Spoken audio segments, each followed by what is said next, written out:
चांगलाच आहे. आमचे महायुतीचे उमेदवार अमरनाथ राजूरकर चांगल्या मतांकडे निश्चित निवडून येते अशी परिस्थिती आहे. किती होईल मग तर मी आता की आज मी काही भविष्य कारण नाही की सांगू शकतो किती मध्ये मिळतील, पण निश्चितच बहुमताच्या पेक्षा जास्त मिळेल. साहेब महसूल आयुक्त या संदर्भामध्ये आपले चंद्रकांत आमदार महसूल आयुक्त विभागून होणार आहे असं म्हटलं जाते आणि नांदेडला हे बरोबर आहे.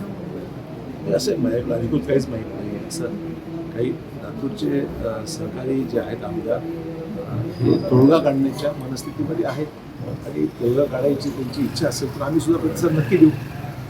शिवसेनेच्या 6,000 वर्ष इकडे गेले आज थोडी ते वेळा वाचणार आहे. असं की आता शिवसेनेची जी अवस्था आहे त्यांनी उद्धवजी ठाकरे यांनी आत्मपरीक्षण करण्याची गरज आहे. आमदार गेले खासदारी चाललेली आहे.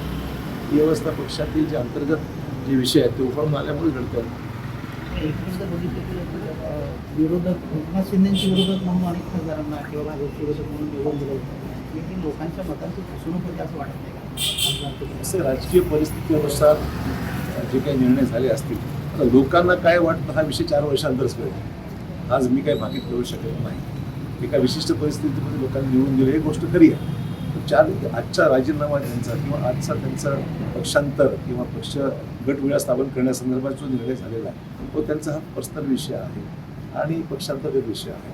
4 वर्षानंतर याचे परिणाम पॉझिटिव्ह निगेटिव्ह काय हे लोकच घेतील. ठीक आहे. आजची उद्योगनगरी न्यूजला सबस्क्राईब, बेल आयकॉनला प्रेस करा, लाईक, कमेंट आणि शेअर करा.